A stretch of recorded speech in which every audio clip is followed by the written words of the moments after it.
अभिवंजना, welcome to चली तड़का। अभिवंजना, बताइए आपने एज ए क्रिएटिव, आप अभी इस वक्त सौभाग्यवती में क्रिएटिव है, आपने ये अपनी क्रिएटिव की जर्नी आपने कैसे शुरू की? मैं हमेशा से टीवी इंडस्ट्री से जुड़ी रही हूँ, बचपन से दूरदर्शन से जुड़ी रही, थिएटर करती रही, तो मुझे हमेशा से मालूम था कि मुझे एक दिन बॉम्बे आना है और पर्दे के पीछे ही सही, कैमरे के पीछे ही सही, कुछ न कुछ करना है। क्रिएटिव एक ऐसा डेजिग्नेशन था जिसके बारे में मुझे बहुत जानकारी नहीं थी। जब मैं कॉलेज में थी, बालाजी दिल्ली फिल्म्स हमारे कॉलेज में टैलेंट हंट करने के लिए आया था, और उस टैलेंट हंट के दौरान मैंने कुछ 2 कहानियाँ लिखी थी जो उन्हें पसंद आई, और जिसके उन कहानियों के जरिए मैं इंडस्ट्री में मैंने अपना पहला कदम रखा। तो आपने वो स्टोरीज लिखी थी? जी हाँ, उन्होंने एक मुझे सिचुएशन दी थी और सिचुएशन पे हमें कहानियाँ लिखी थी, तो मैंने वो कहानी लिखी थी और शायद वो कहानी उनको इतनी पसंद आई कि वो मुझे बॉम्बे ले आए।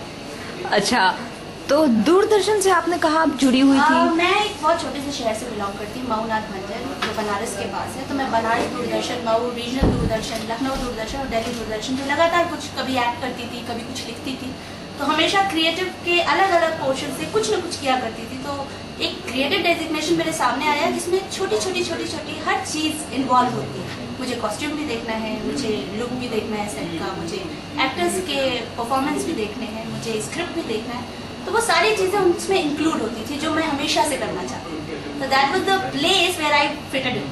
So you have already practiced how to be a creative. You already Not really. I didn't practice. I didn't know there is any designation called creative head. I knew about director, I knew about DOPs, I knew about actors, and I knew about writers. But creative was bridge between all these departments, and I really loved the way we created work. So what was your first project which you did as a creative head? I came as a trainee in Balaji, and the first project was क्योंकि सास भी कभी बहू थी. Oh, the most, I mean, the milestone of television, yeah. So that was the first show which I did on Star Plus, and I was Balaji student. I say I have learned so many things from Balaji, and I really respect Ekta ma'am a lot. I really love her. After that? After that, I switched over. After 1.5 years, I served for Balaji, and I came to Fox. I did one show for Star Plus and one show for Sahara, which unfortunately didn't come on air because of some strike and blackouts happened at that time, 2007, 2008. And then I went to Conchilo. I was doing Jhansi Ki Rani. At that point I was associate creative head, and later on I switched over to the show called Aapki Antara, which is very close to my heart. Because there's 2 girls called Zia and Zaina who played Antara, and it was such a lovely girls and lovely show. It was about autism and everything, so I really had a good time there. A child is suffering from autism. Yeah, so there I became creative head, and after that I did a show called Sanjog Se Bani Sangin, which was my baby. I gave birth to that show. I really loved it. Iqbal Khan and Binny and Aditi Gupta. Yeah. So that is how now you are being a creative head of Saubhagyavati Bhava also. Tell us how it started. Saubhagyavati Bhava. It was sometimes what happens, you go through not a very good phase. So I was going through a not a very good phase. So at that point of time, I suddenly got to know. I used to watch Saubhagyavati Bhava. I am not on the show since start. So I came in between where I used to watch the show and really loved the fact that they have come up with something very unusual. The way they are portraying the character, the way the plot is, the way they are depicting the story. And I got a chance to meet up to the higher authorities of Saubhagyavati Bhava show, and I showed my interest to the show, and they found my background, my experience, and they thought that I can do a better job here, and I came here. So since how long you are here with Saubhagyavati Bhava? Not much, it's like 3 months, 3-4 months. 3-4 months. Okay. If I ask you about each and every character of Saubhagyavati Bhava, so tell us, start it with Janvi. Janvi is a very timid girl. She belongs to a middle class family who has a dream of all common girls have, who think that she will get married to a beautiful and handsome man who will give her all the love, all the happiness and everything. But then she meets a guy जिसके पास ये सारी खूबियाँ हैं, सारी खूबसूरती है, सारा प्यार है, लेकिन वो उस घर में जाती है और उसे महसूस होता है कि मैं शायद सोने के पिंजरे में आ गई। जानवी का जब वो जो ट्रांसफॉर्मेशन जो हुआ फ्रॉम जानवी टू सिया, वो कैसे दिमाग में, मतलब वो कितना आपके लिए वैसा ट्रांसफॉर्मेशन लाना कि वो उसका पिछला कुछ वो जो डर तो है ही, साथ में उसको वो भी देखिए अचानक से कुछ भी नहीं बदलता ना आपकी जिंदगी, ना मेरी और ना जानवी की जिंदगी। उसकी जिंदगी में भी अचानक से कुछ नहीं बदलता। उसकी जिंदगी में भी बहुत सारे ऐसे इंसिडेंट्स आए हैं। कई बार उसने कोशिश की है विराज से दूर जाने की, विराज का सामना करने की, विराज को वापस बताने की तुम मेरे पति हो, परमेश्वर बनने की कोशिश मत कर। लेकिन विराज इतना पावरफुल है और इतना कमांड है उसके ऊपर कि उसने शायद वो कदम वो उठा नहीं पाई। उसको एक सपोर्ट मिला, उसको लगा कि अब बहुत हो गया, अब इससे ज्यादा, क्योंकि एक लड़की की जिंदगी में पति तो बहुत कुछ होता है, सब कुछ होता है एक टाइम के बाद, अगर वो प्यार दे रहा है तो। लेकिन अगर उससे उसे किसी तरह की खुशी, किसी तरह का प्यार नहीं मिलता तो सबसे बड़ी चीज उसके माँ बाप होते हैं। और विराज ने उसके माँ बाप को मारने की कोशिश की। उसको ऐसा महसूस हुआ था कि ये तो मेरे माँ बाप के लिए एक बहुत बड़ा खतरा है, मैं इसकी जिंदगी में नहीं थी, मेरे माँ बाप के लिए खतरा बना रहेगा, इससे बेहतर मैं इसे छोड़ के चली जाऊँ। तो वो छोटे छोटे इंसिडेंट्स दिमाग में एक बहुत कठोर निश्चय बन जाते हैं। एक आदमी को इतनी बड़ी शक्ति दे देते हैं कि वो एक बहुत बड़ा कदम उठा दे। उसके आगे सब कुछ अंधेरा है, खाई है, कुछ नहीं पता वो आगे क्या करेगी, लेकिन फिर भी वो इतना बड़ा निश्चय, इतना बड़ा सोच उसके दिमाग में आता है। निश्चय करती है कि अब मैं इस पिंजरे में नहीं रहूंगी, मैं सड़क पे रोटी खा लूंगी, सड़क पे पड़ा हुआ ब्रेड उठा लूंगी, लेकिन मैं इस आदमी की पेटी में रोटी कभी निकल जाती है। तो ट्रांसफॉर्मेशन धीरे धीरे आता है। डर उसके अंदर है, डर उसके अंदर हमेशा बना रहा, लेकिन उसकी जिंदगी में राघव आता है, उसे बताता है डरने की जरूरत नहीं है, तुम सच्ची हो तो लोग तुम्हारा साथ देंगे। तो धीरे धीरे अभी भी वो पूरी तरह से नहीं बदली है। डर तो उसे अभी भी लगता है, अगर विराज उसके सामने है डर उसे अभी भी लगता है, लेकिन वो डर से जीतने की कोशिश कर रही है, डर को जीतने, उसको खत्म करने की कोशिश कर रही है। राघव कैरेक्टर की जब एंट्री हुई सीरियल में, how you had sketch that character कि इसकी एंट्री ऐसे होगी, ऐसा होगा initially? Raghav is a hero, he is a saviour. तो जहाँ पे डेविल है वहाँ पे गॉड का आना बनता है। जहाँ रावण है वहाँ तो राम आएगा। तो ये तो बना ही हुआ था कि जब रावण को हराने के लिए कभी ना कभी राम तो अवतरित होंगे। तो राघव हमारे लिए राम है। और इसका स्केच तो मेरा बताना थोड़ा गलत होगा, क्योंकि ये तो सारा क्रेडिट मैं हमारे राइटर्स को और मेरे क्रिएटिव डायरेक्टर चंद्रिका, रोनिता और मेरे higher authorities, the people were sitting there and was sitting for 10-12 hours, sitting continuously thinking about characters and writing that. I would give credit to them that they made that character. They made all these characters. I am sitting here executing things according to what they write. I am there to give ideas. I am there to give my suggestions. But I would not take credit of writing those characters. I am not writing that. Okay. How you decide the look? कि अभी इसका ये transformation हो रहा है from one character to another character, though the person is same, actor is same, so but look to show the transformation, how you decide that? Transformation in look goes hand in hand with the character's transformation, because when I'm talking about Sia and when I'm talking about Janvi, there's a huge difference. Sia is a girl who's trying to be self-dependent. Janvi is a girl who is married to Viraj. So I know that Janvi put sindoor, she put and all those things, but Sia is not gonna do that. Sia would be more, she would look like an independent girl, and she would be not very Western because her thought is not Western. So she will be in Indian costume. So we think about a lot of options. We go through a lot of options. We approve something, then we don't like it. So try and trial शुरुआत में चलते हैं, फिर हम एक जगह stick करते हैं, फिर उसके हिसाब से आगे बढ़ते हैं. Okay. Now, if I ask you about a particular scene, which scene is there in the script form on a paper, and to show it on screen, like with the proper things, the prop, the table, this and that, and so many detailing, how do you handle that? See, कुछ भी एक कहावत है कि कल्पना जो भी है वो सच है, क्योंकि कल्पना अगर आप कर सकते हैं तो आप उसको जिंदा भी कर सकते हैं. कल्पना के परे आपकी सोच ही नहीं जा सकती. कल्पना के परे आप सोचते नहीं. और हम जो लिखते हैं तो लिखते वक्त भी हमारे दिमाग में बहुत सारी ऐसी चीजें होती हैं परे ना जा रही हो जो हम एग्जीक्यूट ना कर सके। कभी ऐसी सिचुएशन आती है तो हम बात करते हैं, और दिक्कतें आती हैं तो हम सब आपस में बैठते हैं, बात करते हैं और डिसाइड करते हैं कि क्या चीज़ें डालनी चाहिए, क्या चीज़ नहीं डालनी चाहिए।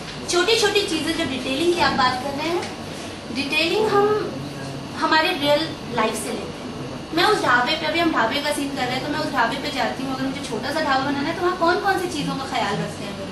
वहाँ फोक नहीं होता, तो मैंने फोक मना किया। वहाँ स्पून ही होगा ना, yes. और उसे स्पेशली एक साथ पड़ा हुआ मिलेगा। थोड़ा सा, चूंकि हम टीवी पे हैं, हमारा प्रेजेंटेशन बेटर हो, तो थोड़ा सा उसको हम बेहतर करके दिखाते, थोड़ा एनहांस करके, थोड़ा सा एनहांस कर देते कि वो टेबल पे ही सजे हुए हैं, वो उस जगह पे इकट्ठा नहीं पड़े। तो ये सब चीजें हम रियल लाइफ से उठाते हैं, रियल लाइफ में देखते हैं, वो चीजें यहाँ करते हैं। ऐसा कोई पर्टिकुलर सीन करते वक्त कि आपने कहीं रियल लाइफ में कहीं वो बहुत अच्छे से एक्सपीरियंस किया हुआ हो, और यहाँ आकर आपको लगा कि नहीं, ये ऐसे ही, मैं ये सीन तो मैं ऐसे ही करूंगी, ऐसा कोई सीन? भाग्यवती भाव में तो अभी तक ऐसा सीन नहीं आया है, पर मेरे और शोज में बहुत बार ऐसी सिचुएशन आई है कि लगता है कि ये तो हमारी जिंदगी से जुड़ा हुआ। कौन सा था वो? कैसे बताऊं, बड़ी मुश्किल है। वेरी रोमांटिक साइड बाइट हो गई। Sorry. It's okay. I got married to a man who I met in a bus.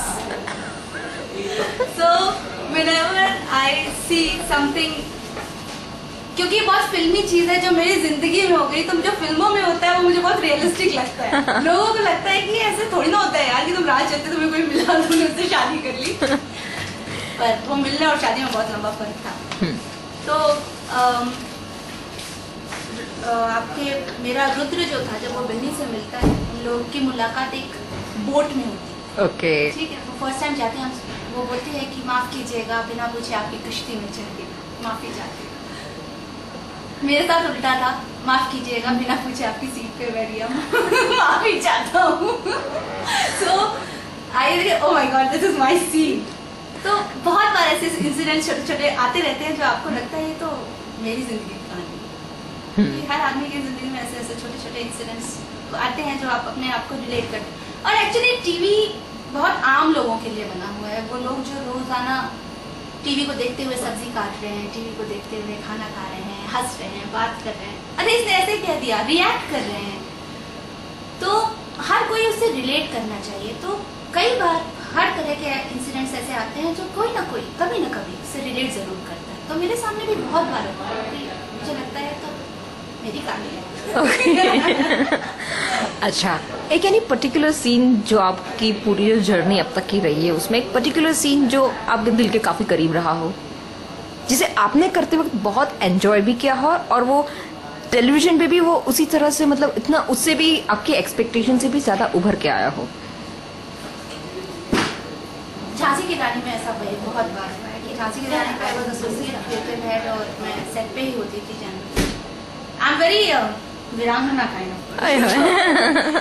So what happens is when the younger girl, she learned Sanskrit from me, she learned Hindi from me, so she used to sit with me every day, and whenever I see her, she used to see her doing any particular scene, it become my scene because I became like mother to her, I became like teacher to her. तो उन दिनों ऐसा हो गया था कि जो भी सीन वो करती थी वो मेरे दिल के बहुत करीब होता था। और वो कैसे भी, एक पर्टिकुलर सीन था जिसमें वो भगवान से नाराज थी, कहती है कि मेरे बाबा को आप हमेशा दुखी रखते हो, मेरे बाबा ऐसा क्यों, अंग्रेज हमारे ऊपर राज क्यों कर रहे हैं, ये देश तो हमारा है ना, ये मुल्क तो हमारा है।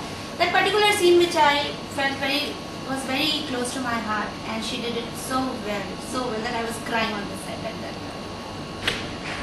Okay, now if I ask you, you have been a creative for an historic story also, like Jhansi Ki Rani, and this is a fictional show that you have done. So उन दोनों के बीच में difference क्या होता है? बहुत बड़ा difference है। फिक्शनल में हम थोड़े से फ्री हैं, हमारे पास इंडिपेंडेंस है कि हम चीज़ों को अपने अकॉर्डिंग बदल सकते हैं, लेकिन जो हो चुका है उसे कौन बदलेगा। तो हिस्ट्री में बहुत ज़्यादा ध्यान देना पड़ता है छोटी छोटी चीज़ों का, ऑथेंटिसिटी का, कि एक कोई वैष्णव टीका लगाता है, कोई शैशव टीका लगाता है, तो अगर वैष्णव आदमी को मैं शैशव टीका देती हूँ तो वो भी गलत हो जाता है। yes. ठीक है ना। तो ये छोटी छोटी चीज़ें जो ऑथेंटिसिटी एक रिसर्च आपको करनी ही पड़ती है, एक पढ़ाई आपको करनी ही पड़ती है कि वो अपनी, जो मैंने झांसी की रानी किया है तो एक ही किताब है झांसी की रानी जो वृंदावन लाल वर्मा ने लिखी है, जो झांसी की रानी की वीर गति के 100 साल बाद लिखी गई। She wrote in 1930 and Jhansi की रानी died in 1857। ओके, तो 100 साल बाद, ऑलमोस्ट 100 साल बाद वो लिखी गई। तो हमें नहीं मालूम उसमें कितनी सारी चीजें सही हैं, कितनी सारी गलत है, क्योंकि उनके जाने के बाद अंग्रेजों ने उनसे जुड़ी सारे दस्तावेज जला दिए थे। लेकिन वो एक किताब और थोड़ी बहुत चीजें जो हमें नेट पे मिलती हैं, उसको मैंने पढ़ा, उसके बारे में जाना, और जो बचपन से माँ बाप ने और मैं जिस तरह के माहौल से मैं आई हूँ, वहाँ पे देश, और जो स्कूल में पढ़ते हैं, जो स्कूल में मैंने पढ़ाई करी है, वहाँ पे देश, वीरांगना, वीर, इन सब के बारे में बड़ी सारी बातें होती थी। तो थोड़ी थोड़ी चीजें तो पहले से जानकारी थी, शौक था, तो पढ़ने में भी मजा आया। तो मैंने वो सारी चीजें सीखी और पढ़ा और उसके अकॉर्डिंग इम्प्लीमेंट किया आगे जाके execution time. Now if I ask you कि जब फाइट सीन्स जो होते हैं उसमें आप डिटेलिंग में आप क्या ध्यान रखती है? स्पेशली फाइट सीन्स में हमारे पास ऑब्वियसली एक्शन मास्टर होते हैं जिनको फाइट सीन्स बेटर समझ में आते हैं। कुछ हमारे आइडियाज होते हैं जो हम उनको बताते हैं and they choreograph according to that. जैसे हिस्टोरिकल और अगेन फिक्शनल। हिस्टोरिकल में फाइट का एक तरीका होता था, अगर एक रूल बना हुआ था हमेशा से, अगर दो शत्रु, दो दुश्मन आपस में लड़ाई भी कर रहे हैं तो शाम के बाद नहीं लड़ेंगे, उनका एक टाइम पीरियड है लड़ने का, उनका लड़ने का एक तरीका है। वो चीज हम आज नहीं दिखा सकते। अगर आज तलवार यूं घुमा के कोई मार रहा है तो उस पर हमारी आम जनता हंसेगी, आज तो हांसू लड़ाई करेंगे ना। तो उन सब छोटी छोटी चीजों का ख्याल रखा जाता है कि आज आदमी क्या कर रहा है और हिस्टोरिकल में क्या था।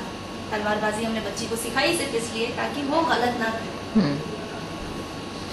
यू सेड कि आपने ड्यूरिंग झांसी की रानी संस्कृत सिखाया था। My mother is a PhD in Sanskrit. So she is Dr. Krishna Pandey. I love to take her name. Dr. Krishna Pandey, and she is master in Sanskrit, and I have learned a lot of things from. जिंदगी में सिर्फ एक बार उनके पास जाके पूछा है, माँ मुझे नहीं समझ में आ रहा है ये रूल। उन्होंने सिर्फ एक दिन मुझे पढ़ाया और जिंदगी भर के लिए मेरी संस्कृत कि मैं आज किसी और को पढ़ा सकती हूँ। Okay, thank you so much, Abhimanjana. It was pleasure talking to you. Thank you so much.